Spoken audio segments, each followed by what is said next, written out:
quiet village, heavy rain fell on the rooftops. Inside a tiny hut, a woman named Tasha cried out in pain as she gave birth. At last, the midwife placed a baby girl in her arms. But something felt wrong. The baby didn't cry right away. She lay still, her tiny eyes open, yet without the lively sparkle most babies have. The midwife studied the child's face, then touched her gently. "Tasha," she said softly, "your baby's eyes, they are not like other babies. I think she was born blind." Tasha's heart dropped. Her husband had already left her while she was pregnant. And now, this. Fear filled her chest. Outside, the news spread quickly. Neighbors whispered to each other, "That baby will be a burden. She was born with bad luck. It will be hard for her mother to ever have peace." Tasha felt ashamed. People in the village whispered behind her back. Some said the baby was born with bad luck. Others looked at her with pity. She had no husband, no support, and now, a blind baby. 4 days, she tried to stay strong. She rocked her child to sleep, fed her, and listened to her tiny breaths in the night. But each time she stepped outside, the stares and whispers returned. Who will marry a woman with a blind child? She will suffer all her life. The words echoed in her mind. At night, when the village was quiet, she sat alone by the small fire, staring at her baby. Tears rolled down her cheeks. "What kind of life can I give you?" she whispered. "How will I feed you?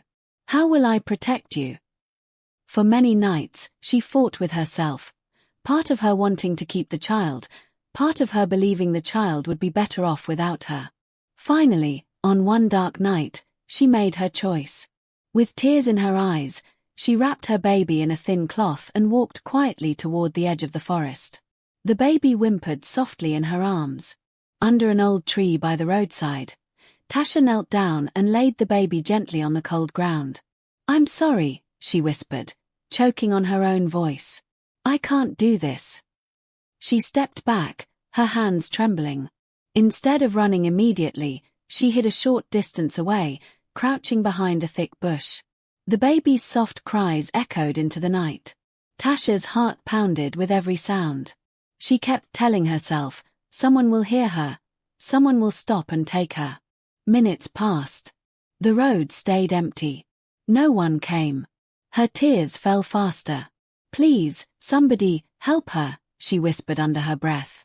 At last, headlights appeared in the distance. A small car approached slowly. Inside were Mr. Tunde and his wife, Amaka, driving home from their bakery after a long day. Their young daughter, Precious, was fast asleep in the back seat. As they drove along a quiet road close to the bush, Amaka suddenly sat up and said, "Stop the car. I hear something." Tunde slowed down and turned off the engine. There it was again, a faint, soft cry. They quickly stepped out of the car and followed the sound. Not far from the roadside, near the bush, under a tree, they found a baby, wrapped in a thin, wet cloth, lying on the cold ground. "Oh my God," Amaka gasped, rushing forward. "Someone left her here." Tunde gently lifted the baby into his arms. She was cold and weak, but still alive. "We can't leave her here," he said. "Let's take her home." Without wasting time, they carried her back to the car and drove off toward home, unaware that in the shadows, Tasha was watching, her face wet with tears. She saw them carry the baby away, and though her heart ached, she told herself, at least she's in safe hands now. At home, they fed her warm milk, cleaned her carefully, and wrapped her in soft, dry clothes. The baby calmed down and slept in Amaka's arms. The next morning, they went straight to the police station. An officer looked up as they entered. "Good morning. What can I do for you?" Tunde stepped forward. "We found this baby last night, alone in the bush near the roadside. She was crying. No one was around." The officer stood up, surprised. "A baby? In the bush?" They gave all the details, the location, the time, how they found her, and what condition she was in. "We're glad you brought her in," the officer said. We'll file a report and keep watch in case someone comes forward. Tunde and Amaka thanked him and returned home. But days passed, and no one came to claim the child. After 1 full week, the police said, "You've cared for her this long. If you're willing, you can start the legal adoption process." Tunde and Amaka looked at each other and nodded. "She belongs with us," Amaka said softly. "We already love her." They began the paperwork and officially adopted the baby girl. They named her Joy, because even though she was found in darkness, she brought light into their lives. As days went by, Amaka noticed something strange. "Joy doesn't follow light," she said. "She never blinks when I wave my hand in front of her eyes." Tunde tried too. The baby never reacted. She only reached out when she heard sounds or felt someone near. They took her to the hospital for tests. After examining her, the doctor gently said, "She's blind." Amaka's eyes filled with tears, but she held the baby close and whispered, "Then we will be her eyes, and she will still shine." From that day on, Joy became not just their daughter, but their miracle. Precious was so happy. "She's my little sister," she said, hugging her. As they grew, Precious held Joy's hand through everything, learning, playing, even dancing. When other children tried to laugh at Joy, Precious shouted, "Don't you dare touch my sister," and stood in front of her like a lioness. Joy felt safe. She felt loved. Though she couldn't see, she listened to music. She heard the birds. She learned how to read with her fingers and walk by sound. One day, Amaka gave her a small piano toy. "I want you to learn," she said. "Music is also a way to see." Joy practiced every day. Her fingers danced across the keys. Soon, she was playing full songs, and people would gather just to listen. As she grew older, she began teaching other blind children how to play too. She told them, "We may not see, but we can still shine." Mr. Tunde and Amaka wanted to do more. They took her to an eye clinic. The doctor said, "There is a chance. With surgery, she may see." But the surgery was expensive. Tunde and Amaka worked day and night. They baked more bread. They sold cakes. Precious helped package snacks. People in the community saw their effort and helped. Even the church raised money. One kind woman said, "This child is a gift. Let's give her a chance to see the world." Finally, the money was complete. Joy had the surgery. After many days, the doctor removed the bandage. "Joy," he said gently, "can you see?" Joy opened her eyes slowly. She blinked. "Mama. Papa. Precious," she whispered. Then she smiled brightly. "I can see you." Everyone cried and hugged her tightly. It was the happiest day of their lives. Far away, Tasha, the woman who had left her, had married again. But she had no other child. Every time she got pregnant, she lost the baby. She tried herbs. She tried prayers. Nothing worked. One day, she went to a church for help. The pastor prayed for her, then paused. "You have something hidden in your past," he said. Tasha's hands shook. "What do you mean?" "You abandoned someone," the pastor said. "Until you find your child and ask for forgiveness, your womb will remain closed." Tasha broke down in tears. So, she began to search. She asked people from village to village. After many months of searching, Tasha overheard a conversation in the market. A woman said, "Have you heard about the young woman named Joy? She was once blind but had surgery. A baker and his wife raised her, and now she teaches music to other blind children." Tasha's heart began to race. Joy, raised by a baker, teaches music. She gripped the edge of her wrapper, her voice trembling. Could it be? Could she be the one? She had always known the baby survived. She had seen strangers take her that night, but this was the first time she had a real lead. "My baby," she whispered, her eyes filling with tears. "I think I've found her." She followed the address to the bakery shop. When Tasha arrived at the bakery, the warm smell of fresh bread filled the air. Behind the counter, a young woman was arranging loaves neatly on the shelf. Tasha's hands trembled as she stepped closer. "Please. I'm looking for the owner. Mr. Tunde," she said nervously. The woman studied her for a moment, then nodded. "Wait here." She disappeared into the back. A minute later, Mr. Tunde came out, wiping his hands on his apron. "Yes. Can I help you?" Tasha swallowed hard. "Please. I need to speak with you in private." He frowned but gestured toward a quiet corner of the shop. "All right, what is this about?" She hesitated, then spoke in a trembling voice. I am Joy's mother." Mr. Tunde froze, his expression turning sharp. "What did you just say?" "I'm her real mother," Tasha said, tears filling her eyes. "I gave birth to her, but I made a terrible mistake. I've been looking for her for years." His jaw tightened. "You mean you're the woman who left a helpless baby on the roadside like garbage?" "I was young. I was afraid. I..." "Save it," he snapped. "That child is my daughter now. We raised her. We gave her love and a home. You have no right to show up here after all these years. Please.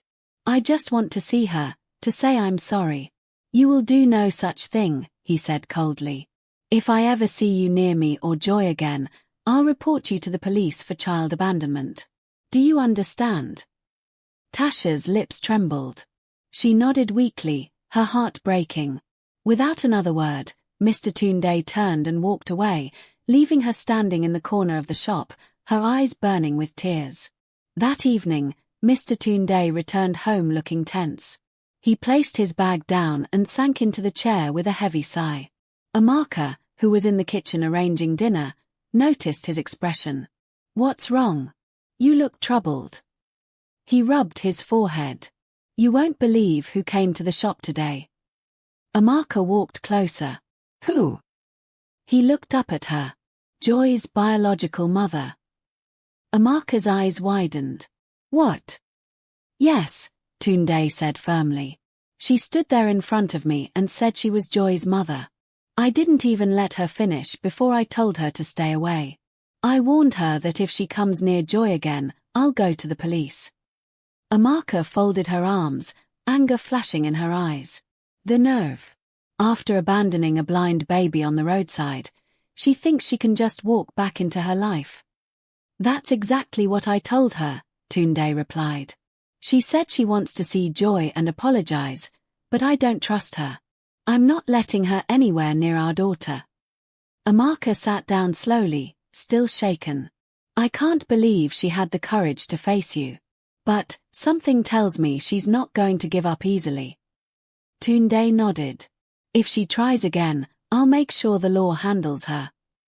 After Mr. Tunde's harsh warning, Tasha knew she couldn't go back to him directly. That night, she made quiet inquiries in the neighborhood, asking discreetly about his wife. She learned her name was Amaka and that she often helped in the bakery during the mornings. The next day, Tasha returned and waited outside the bakery, her heart pounding with fear and hope. Soon, a woman stepped out, adjusting her apron. Tasha recognized her from the description she had been given. Amaka noticed the stranger standing by the doorway and frowned. "Yes. Can I help you? Who are you?" Tasha's lips trembled, her eyes already wet with tears. "My name is Tasha. I am Joy's biological mother." Amaka's expression hardened instantly. "You." "Please, don't shout," Tasha begged. "I just want to talk to you. You left a baby, blind and helpless, to die in the cold. What kind of mother are you?" "I was alone. People mocked me. I had no one. I made a mistake. But I've suffered. I've lost every child I tried to have. I came to say sorry, woman to woman, mother to mother, hear me out." Tasha said, kneeling. Amaka stood still. She didn't speak for a while. Then, slowly, her heart softened. "I will not let you near Joy," Amaka said. "But I will speak to my husband. You'll wait. The decision will be Joy's, not ours." Tasha nodded and waited in tears. That evening, after dinner, Amaka sat down beside her husband. Tunde, we need to talk. He looked at her suspiciously. About what? She took a deep breath. Tasha came to see me today. Tunde's brows furrowed instantly. I told her to stay away. What did she want? She said she's not here to take joy. She only wants to apologize, to ask for her forgiveness. Tunde scoffed. And you believe her? I don't know, Amaka admitted. But I saw her eyes, Tunde. She looked broken. I think she's truly sorry. Tunde shook his head. Sorry doesn't erase what she did. I know, Amaka said softly. But maybe Joy should decide for herself if she wants to see her. Tunde was silent for a long moment, then finally nodded. We'll talk to Joy. But if she doesn't want to see that woman, it ends there. Days later, Amaka and Tunde spoke with Joy. They told her the truth. Joy didn't cry. She listened carefully. She is my birth mother, she asked. Yes, Amaka said softly. But you are our daughter. That will never change. I want to see her, Joy said. Not because I need her, but because I need to forgive her. When Tasha saw Joy walk out, her legs shook. Joy had grown into a beautiful, strong young woman. Her eyes were full of life. Tasha fell to her knees. Please, my child, forgive me. Joy looked at her for a long time. Then she said softly, I forgive you. But I will never leave the parents who raised me. Mama Amaka and Papa Tunde are my real family. Tasha wept.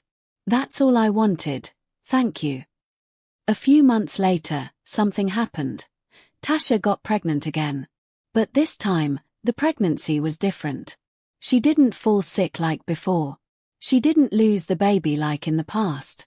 Each month, she prayed. She sang. She remembered Joy and the moment she asked for forgiveness. When the time came, she gave birth to a healthy baby girl. As she held the baby in her arms, she whispered, Your name will be Hope, because you came when I thought all was lost. Tasha smiled with tears in her eyes. For the first time in years, her heart felt light. She knew that forgiveness had opened the door to healing. And as for Joy, she continued to live happily with her family. She never forgot the pain of her past, but she never let it control her future. She kept teaching other blind children how to play piano. She told them, You are not broken.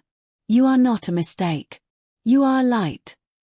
And her parents, Mr. Tunde, Amaka, and her sister Precious, stood by her side every step of the way. What did you learn from this story? Share your thoughts in the comments. Don't forget to like, subscribe, and share. Thanks for watching, and remember, love and forgiveness can change everything.